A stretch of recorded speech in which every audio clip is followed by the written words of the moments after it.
Day 41, Leviticus 24 and 25. The Lord said to Moses, "Command the Israelites to bring you clear oil of pressed olives for the light, so that the lamps may be kept burning continually. Outside the curtain of the testimony, in the tent of meeting, Aaron is to tend the lamps before the Lord from evening till morning continually. This is to be a lasting ordinance for the generations to come. The lamps on the pure gold lampstand before the Lord must be tended continually. Take fine flour and bake 12 loaves of bread, using 2/10 of an ephah for each loaf. Set them in 2 rows, 6 in each row, on the table of pure gold before the Lord. Along each row, put some pure incense as a memorial portion to represent the bread and to be an offering made to the Lord by fire. This bread is to be set out before the Lord regularly, Sabbath after Sabbath, on behalf of the Israelites as a lasting covenant. It belongs to Aaron and his sons, who are to eat it in a holy place, because it is a most holy part of their regular share of the offerings made to the Lord by fire."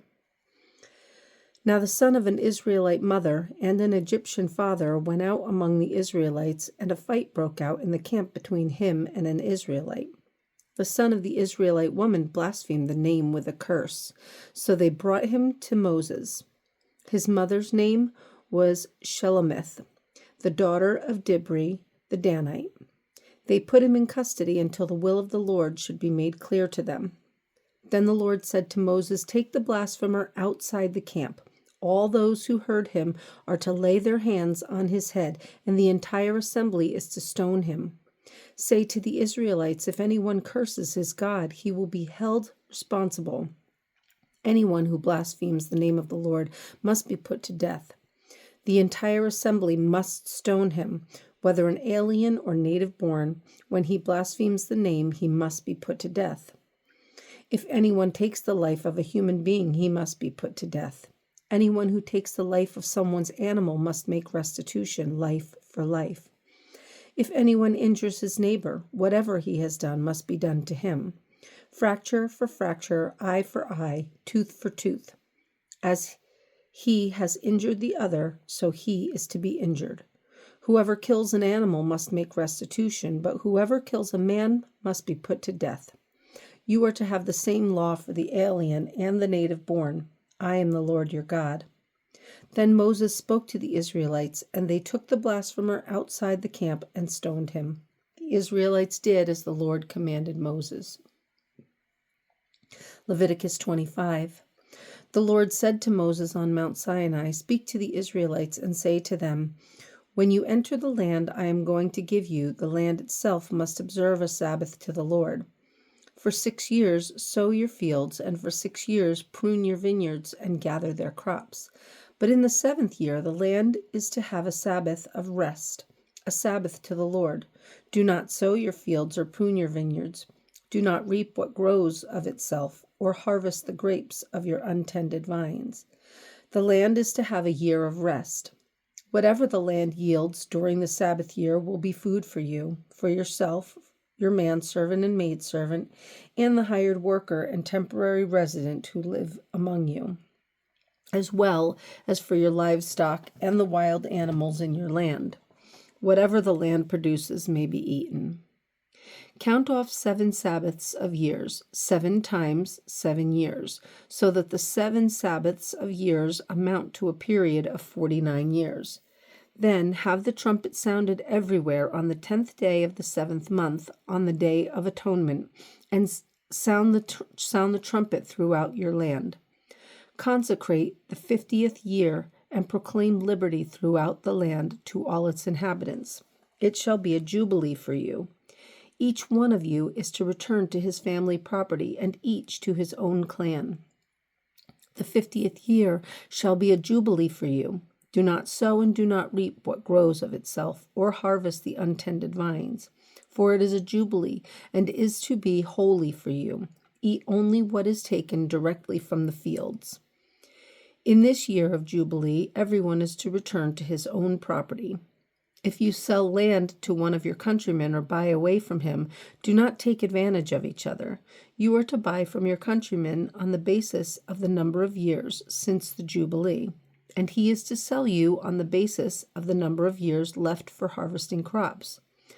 When the years are many, you are to increase the price, and when the years are few, you are to decrease the price, because what he is really selling you is the number of crops. Do not take advantage of each other, but fear your God. I am the Lord your God. Follow my decrees and be careful to obey my laws, and you will live safely in the land. Then the land will yield its fruit, and you will eat your fill and live there in safety. You may ask, what will we eat in the 7th year if we do not plant or harvest our crops? I will send you such a blessing in the 6th year that the land will yield enough for 3 years. While you plant during the 8th year, you will eat from the old crop and will continue to eat from it until the harvest of the 9th year comes in. The land must not be sold permanently, because the land is mine, and you are but aliens and my tenants. Throughout the country that you hold as a possession, you must provide for the redemption of the land. If one of your countrymen becomes poor and sells some of his property, his nearest relative is to come and redeem what his countryman has sold. If, however, the man has no one to redeem it for him, but he himself prospers and acquires sufficient means to redeem it, he is to determine the value for the years since he sold it and refund the balance to the man to whom he sold it. He can then go back to his own property. But if he does not acquire the means to repay him, what he sold will remain in the possession of the buyer until the year of Jubilee. It will be returned in Jubilee, and it will be returned in the Jubilee, and he can then go back to his property. If a man sells a house in a walled city, he retains the right of redemption a full year after its sale. During that time, he may redeem it. If it is not redeemed before a year has passed, the house in the walled city shall belong permanently to the buyer and his descendants. It is not to be returned in the Jubilee. But houses in villages without walls around them are to be considered as open country. They can be redeemed, and they are to be returned in the Jubilee. The Levites always have the right to redeem their houses in the Levitical towns which they possess. So the property of the Levites is redeemable, that is, a house sold in any town they hold, and is to be returned in the Jubilee, because the houses in the towns of the Levites are their property among the Israelites.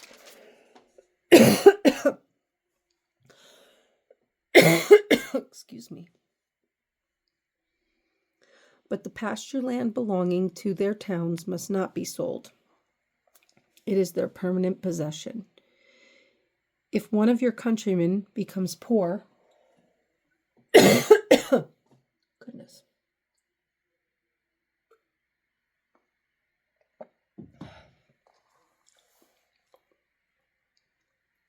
If one of your countrymen becomes poor and is unable to support himself among you, help him, as you would an alien or a temporary resident, so he can continue to live among you. Do not take interest of any kind from him, but fear your God, so that your countrymen may continue to live among you. You must not lend him money at interest or sell him food at a profit. I am the Lord your God, who brought you out of Egypt to give you the land of Canaan and to be your God. If one of your countrymen becomes poor among you and sells himself to you, do not make him work as a slave. He is to be treated as a hired worker or a temporary resident among you. He is to work for you until the year of Jubilee. Then he and his children are to be released, and he will go back to his own clan and to the property of his forefathers. Because the Israelites are my servants, whom I brought out of Egypt, they must not be sold as slaves. Do not rule over them ruthlessly, but fear your God. Your male and female slaves are to come from the nations around you. From them you may buy slaves. You may also buy some of the temporary residents living among you and members of their clans born in your country, and they will become your property. You can will them to your children as inherited property and can make them slaves for life, but you must not rule over your fellow Israelites ruthlessly. If an alien or temporary resident among you becomes rich, and one of your countrymen becomes poor and sells himself to the alien living among you, or to a member of the alien's clan, he retains the right of redemption after he has sold himself. One of his relatives may redeem him. An uncle or a cousin or any blood relative in his clan may redeem him. Or, if he prospers, he may redeem himself. He and his buyer are to count the time from the year he sold himself up to the year of Jubilee. The price for his release is to be based on the rate paid to the hired man for that number of years. If many years remain, he must pay for his redemption a larger share of the price paid for him. If only a few years remain until the year of Jubilee, he is to compute that and pay for his redemption accordingly. He is to be treated as a man hired from year to year. You must see to it that his owner does not rule over him ruthlessly. Even if he is not redeemed in any of these ways, he and his children are to be released in the year of Jubilee, for the Israelites belong to me as servants. They are my servants, whom I brought out of Egypt. I am the Lord your God.